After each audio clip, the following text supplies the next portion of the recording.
Payne, first of all, I'm curious, how exactly did you find your way over to Lucasfilm? What was that process like, and what caused you to want to work for Lucasfilm back in the day?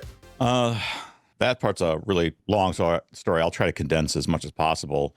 I never really thought I would be working in film, much less eventually becoming a technology person. I started as a creative, and I see people make comments like, oh, he was just a tech guy. And it's like, no, actually, like a lot of people want to be an artist. I want to be an animator in the industry. And you wanted to be a CGI, you wanted to be a 3D animator, or did you want to be 2D traditional? Yep, 3D animator. Yeah, by the time I started getting into it, when I started learning 3D was probably mid-2000s, 2005, 2006. I got my hands on pirated 3D software and just started poking around. And it's after I got out of the military, trying to find my place in life. I had no idea, like a lot of veterans coming out, where do you go when you're ex-infantry? Everyone thinks you're stupid. You just be a prison guard.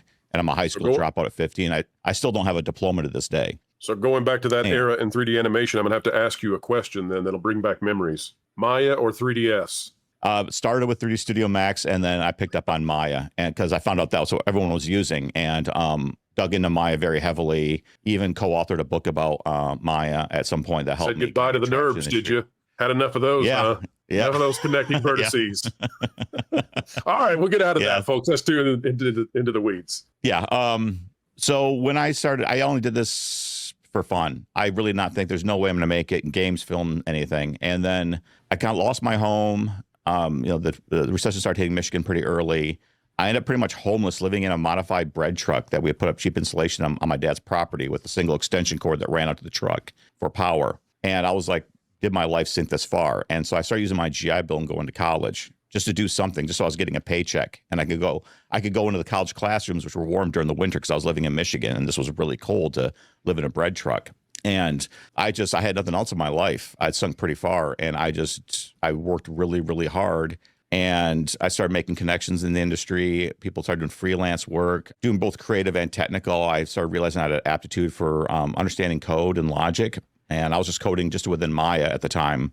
And so that became your forte then, because that's rare. People who are good at that side of it, that's very rare. And I didn't know that. I thought everyone knew how to like code in Maya. I thought this is part of the job. You learn how to write scripts in Maya so you can solve problems and improve your character rigs.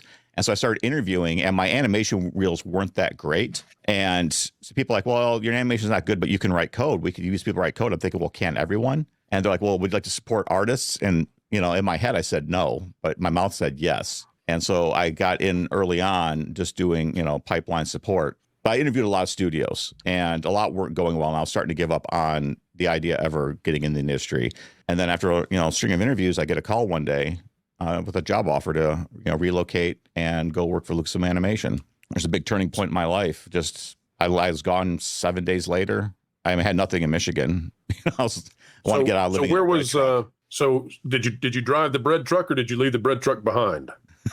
Left it behind. It didn't run. I did have a car. I had very few belongings, fit everything in my dog into this car. My first apartment in San Rafael, California, which is down the road from Skywalker Ranch, was pretty much just empty. I had like a couple dishes, a little foam roll for my bed. And that's how I lived for probably the first 6 months until I started slowly getting on my feet and getting my first mattress and then getting my first couch. But I knew I came in, I knew this is like my one chance to get my life together. And so I just, focused on the job and do the best job possible and getting good. Even if I didn't like what I did, I like being part of the process. I like seeing the storyboards build up. I like seeing the concept art. I like seeing everything come together through layout, rough animation, lighting, effects, so on. And so I really felt I was where I wanted to be in life. So talk about the state of Lucasfilm, specifically in animation, but Lucasfilm in general, when you came to be a worker there. What was it like? What were your first impressions? My first impressions were, I was really amazed at how accepting people were of everyone being a little bit different. I knew I was a lot different in my background. There weren't a lot of military veterans, period, in the industry. That actually made it hard for me to get in the industry. And people were just curious, like what that was about. And in general, though, I thought there was a lot of creativity. I thought people were just really fun. In general, I think we were all motivated by the same thing. Everyone talked about, the first time they saw Star Wars as a kid and it changed them, because that was me. I loved it. I didn't have every toy. I had a few toys, but the ones I have, I love dearly. When I lost them as a kid, I bawled my eyes out. But what I kind of found was, like, at time, it felt like I think I did for a while.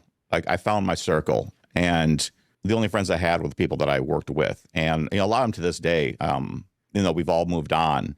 We are still very close. And I tell people, like, I have two families, and it's not the one that I grew up with. My first family is the family that I served with in the Marine Corps. Mm-hmm. And the second family I have are people that I worked with in production, because when you go through a lot and you really are pushed to the edge, you really do find, like, what people are made of and who you can rely on. And I think what even felt the best was seeing down the road what people thought of you. Like, when I started getting, like, pinged by Google for jobs, and I was like, well, why are you reaching out to me? They're like, oh, we actually got several referrals by people that work for us that used to work with that Lucasfilm. It's like, wow, like, people really think highly of me. So you do build very deep, meaningful, long-term relationships. So I did have a lot of great friendships, people from all walks of life that I felt really accepted me. I think they were accepting of really anyone that just had a love for film, love for being creative solutions to problems.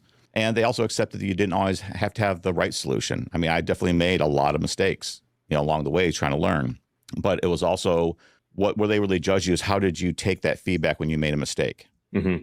Anything from art reviews to code reviews to any kind of reviews, like, how do you accept the feedback, the critique, and how do you move on from that? And I think that's one point where I earned the respect of a lot of people. Is I thought I knew a few things, and it was my first technical task, and I wrote a script and I submitted it, and it worked. But they said, well, you got to put it in code review. I'm like, what's code review? Like, I still want to be like an effects kind of environment effects guy. I was trying to trend towards that route, which I did do a little bit of here and there throughout the first couple seasons of Rebels. So I always had, like, a little creative side to me. But I remember winning that review, and it was just for an hour with my code up, just getting eviscerated by the lead software engineer, and coming out of it and realizing, though, when you get this kind of feedback, it's not personal. They're giving you this because they believe you can do better and they want to see you do better. And that's really a lot how the industry was. A lot of really tough feedback. And over the years, like, I would sit next to artists that I was writing tools for, or writing, like, their the interface for the tool. And what gave me some really thick skin was if you're sitting among half a dozen artists using your software real time, you're getting the most unfiltered feedback you can ever imagine about the work you do. And you really think they hate you. And then lunch comes along and they're like, hey, we're heading off campus. Want Jonas? And you realize it's not personal. So that's when I started seeing some of these attacks go on social media. That's what kind of drew me into this. And I was like, what is going on? And I'm looking, I was like, okay, if people are saying hateful-ist things, okay, I can understand why someone will get mad about that. But I'm looking, and I honestly, had no idea who Star Wars Theory was. I think I'd seen some of his videos, but I really was not following things. And I'm looking, and it's like, okay, what are people really mad at Theory?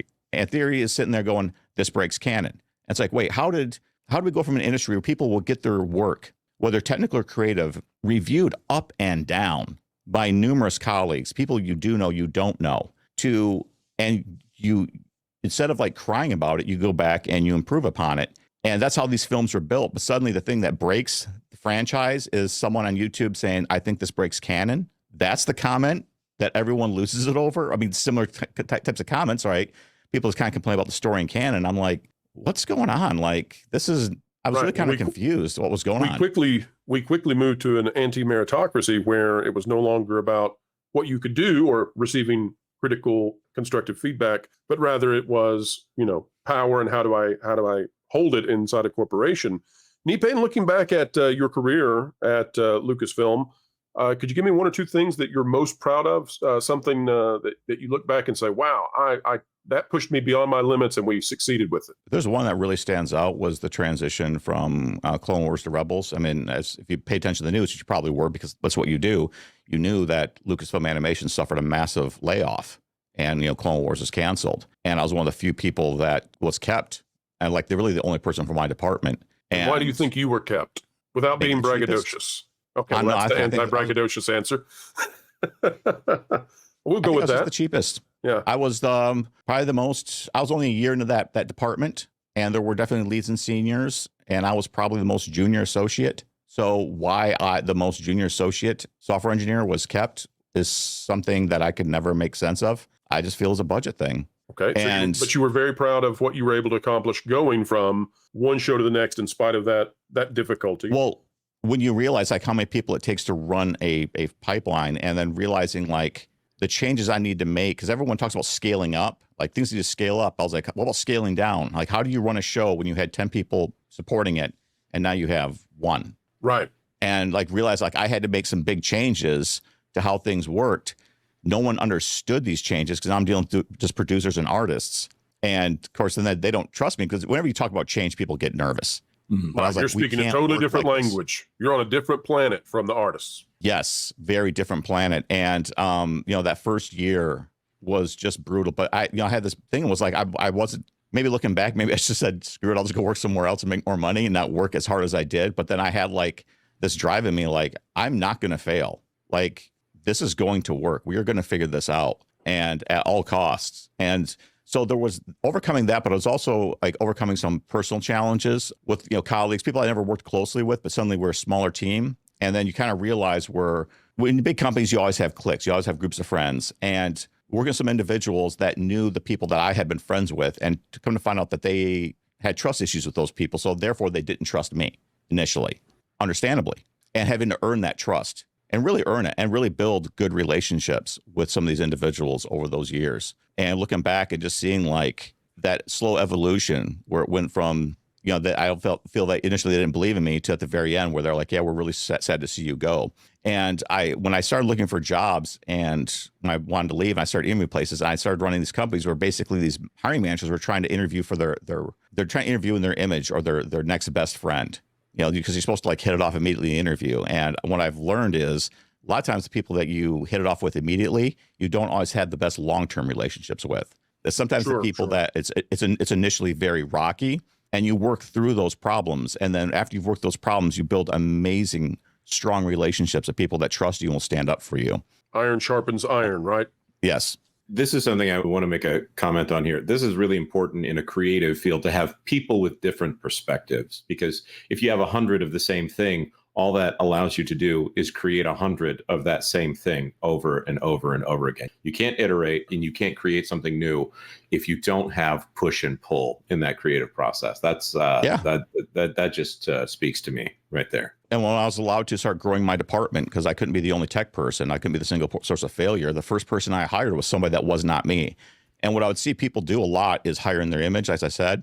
And so I actually made a point to look for someone who is nothing like me. And what I mean nothing like me is, granted, you can't ask about their family life, but you get kind of a feeling. If you come from a broken home, you can kind of almost read other people from broken homes as well. We give off a weird vibe. But somehow I kind of got the feeling like they're probably from a healthy, like atomic family, but also very college educated. I was not, even though I went to college, I only got an associate degree. So I wanted someone who wasn't going to come in and approach problems like me.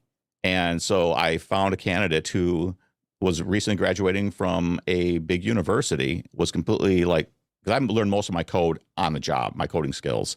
And I basically found someone's like, this is someone that I'll probably never be friends with. And we aren't. We're not enemies. We're just not friends. We were never good friends. We were never buddies. We're never, on Facebook together. This person does not have to be my friend, but they have to be good.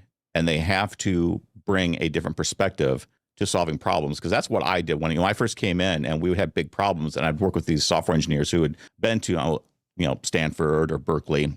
And we'd be approaching problems and they'd all be looking at it from a certain way because that's how they're kind of trained to do. And then I would kind of come into this like, hey, I was kind of poking around with some API calls and I figured this out. Would this be a solution? They're like, we never thought of that. And so they really like started to rely on me to bring a completely different perspective because I had not been trained like they had in technology. And so I wanted the same thing when I started rebuilding my team. I was like, I don't need another me. I don't need an echo chamber. I need someone who's actually going to do something where it's going to make me look back and I'm going to look at their approach and be like, I would have never thought of that. Right. Because real diversity of background. Yes, I do. But yeah, that's one thing I always preach was diversity of background, diversity of experience. Yes. That's the diversity that I believed in. That was a highlight from the Pro Show, with a full recording can be found on the wdwpro YouTube channel, exclusive to members. But what about you? What do you think about this very intriguing and fascinating story? Please let us know in the comments below. Like this video if you did like this video. Share us out as it helps us out tremendously against the YouTube algorithm. And thank you so much for watching. T3, BO.